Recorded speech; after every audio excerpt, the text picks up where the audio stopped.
What's good, YouTube? It's your boy Jay, and we are here, ladies and gentlemen. We are here with the draft analysis. We are back with some more Draft League, and we are here. We're about to get into it. So we actually, because this is the last IBA season before BDSP drops. Because as you guys know, BDSP is going to drop in November on the 19th, I think, or 18th. I think it's 19th. I'm pretty sure it's 19th. But woo! Anyways, I'm hyped. I'm hyped because we made some history. Because as you guys know, throughout my draft career so far, I normally am placed at the bottom all the time, no matter what. Bottom and sometimes middle, which is very worse than the bottom. But we, this time around, got the #1 overall pick, and your boy has not used this mod in Wi-Fi. Not one time. So this is the first time. You know who we got? Obviously it's not gonna click. Now it clicks. Boom! We got our boy Dragapult. You know, ooh, one of the best mods in draft, if not the best mod in draft for sure. Because you know Dragapult always goes around one. You know it. So Dragapult, there's not much to say about it. If you guys don't know, Dragapult, Ghost Dragon, beautiful typing, base 142 speed tier, base 120 attack, and base 100 special attack with great coverage. It's just chef's kiss mon right there. I'm very excited because you know we never get first pick, and it's the first time I've ever gotten first pick, so I'm hyped. So boom, so we got to support Dragapult really well, and it's a 20-pointer, and we do have 120 points, and we get to choose if we want to have between 10 and 12 mons. So we can either go big budget spending, we can be a big baller, or we can be a little frugal with our points. I don't know why I had to stutter right there, but a little frugal with our points and get 12 mons, or we can be in the middle and go 11. But we'll see what we do right here.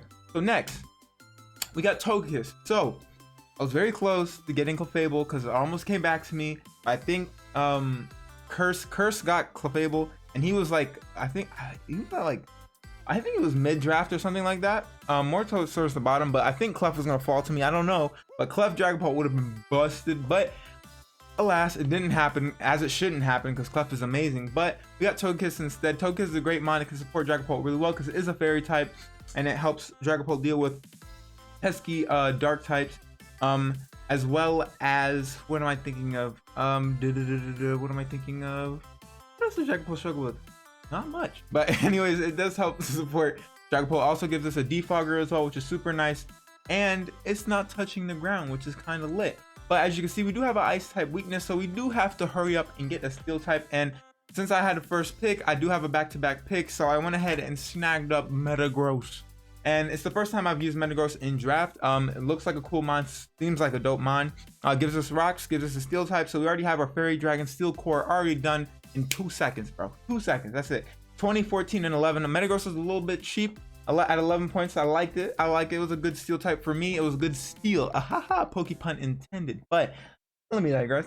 Metagross is just cool. It gives us a super strong physical attacker, and Metagross can be ran as a special variant as well because it has a decent special attack stat. I think at 90, if I'm not mistaken. It might be 100. I don't know.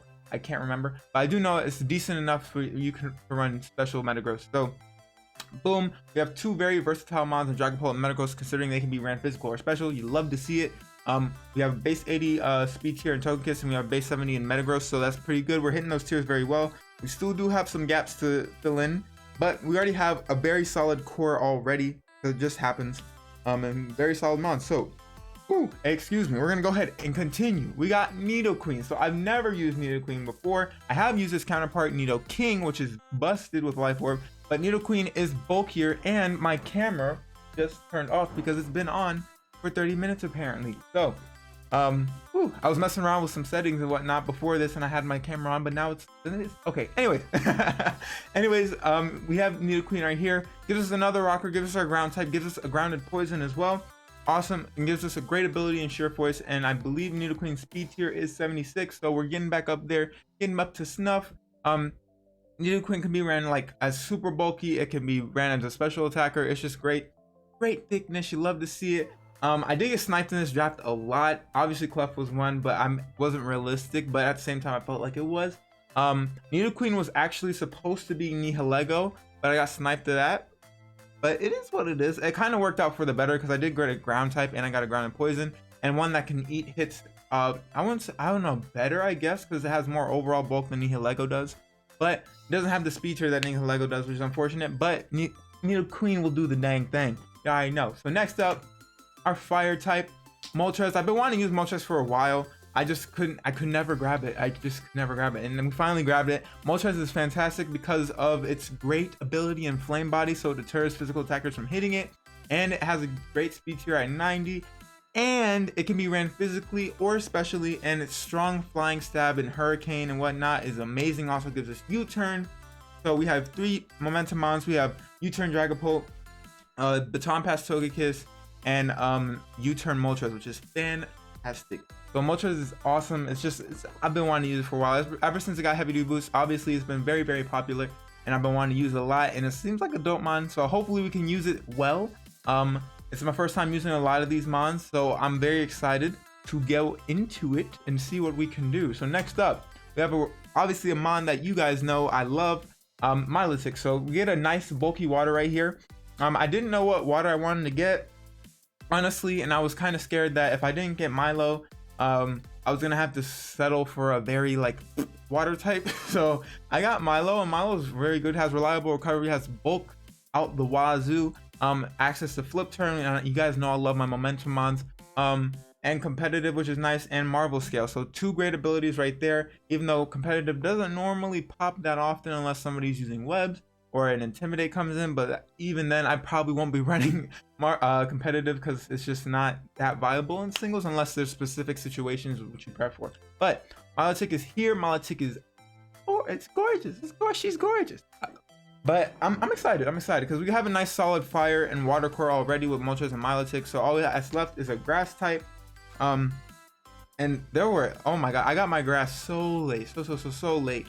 I don't think it's not next, but obviously we're missing a couple things. We're missing a grass type, we're missing a dark type, we're missing maybe a normal type if it's important to get one, if we can get a good one, stuff like that. So next up, we snagged Tyranitar. So long story short, I wasn't originally planning to get T-Tar. I was originally planning to get Obstagoon because Obstagoon gave me a 95 speed tier, and with its gust boost and parting shot, it would have been, oh my lord, fantastic. But I ended up getting T-Tar because it got sniped from me by the same person who sniped Nihilego. Shout out to JayVee. But we got Tyranitar right here, and what Tyranitar can do is it definitely can tank hits both sides because of it's a great ability in Sandstream which boosts its special defense, and T-Tar's overall great bulk and overall offensive stats are great. The only thing that's lackluster about it is the speed.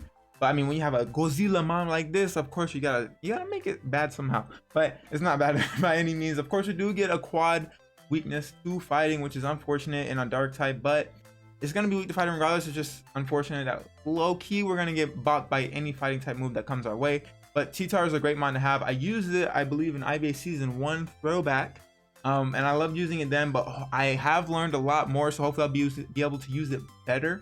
And it definitely helps Dragapult a lot, helps Togekiss with electric types, helps Milo with electric, helps Moltres with electrics, and Nidoqueen is also there to help with electric types as well. So it's very nice. It can just tank a bunch of hits very well. So I'm excited to use T-Tar, and it gives us another rocker and our dark type. So I'm down. And I kind of ended up falling in love with it because JayVee offered to actually give me Obstagoon and I believe Nihi, because like something happened in his plans, and I was like, I kind of want to give T-Tar a try. So T-Tar is here. I might regret it, I might not. We'll find out here in a bit.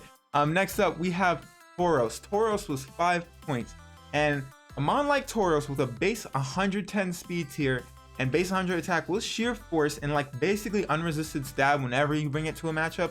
It's just crazy how this mon is slept on. It's been slept on for like forever, and I've been wanting to use it for a good bit. And now I finally have a chance to use Tauros. I think it's a busted mon. I think it's gonna be super fun to use. The good thing about Tauros is that not only does it get sheer force, it gets intimidate, and I forget what his other ability is, but I think it's pretty viable as well. I just can't. I'm having trouble remembering it, but it'll come back to me. You guys can Google. Let me know down in the comments below because I'm failing to remember it right now.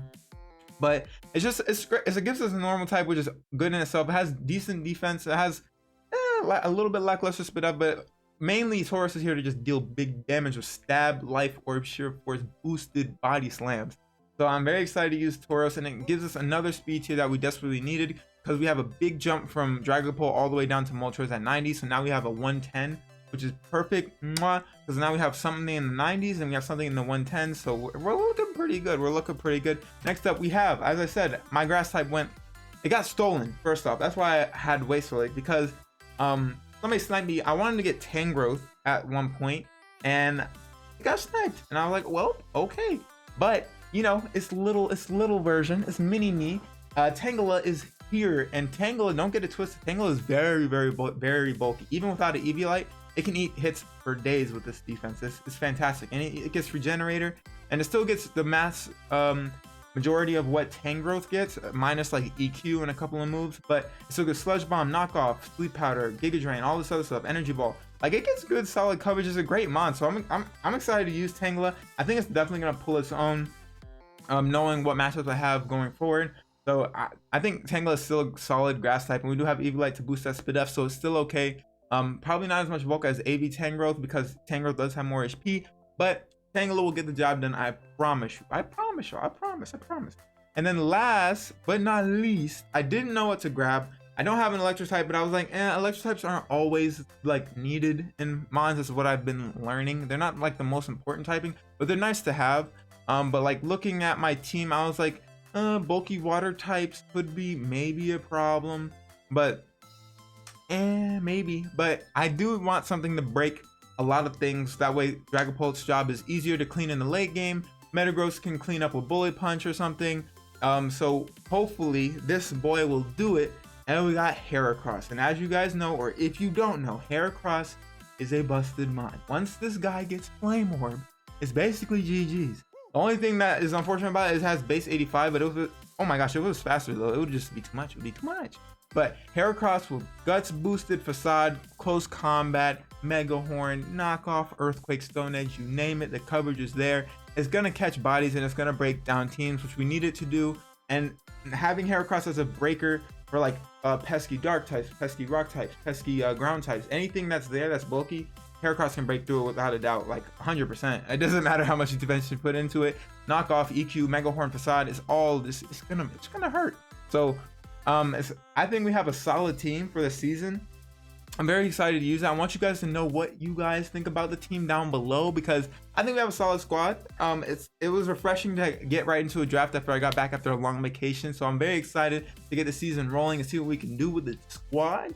But yeah, obviously if there's anything that I need to fix, let me know down below. And obviously throughout the course of the season, I will find out what I need to fix, or maybe I don't need to fix anything, or maybe I'll find a way to play around it. But that is the team for IBA Season 4, the last season before BDSP will drop. And without further ado, make sure you go ahead and leave a like down below. Also, make sure to subscribe if you are new. And without further ado, again, I'm your boy Jay. I'm going to get about your hair, and I'll catch y'all next time. Bye.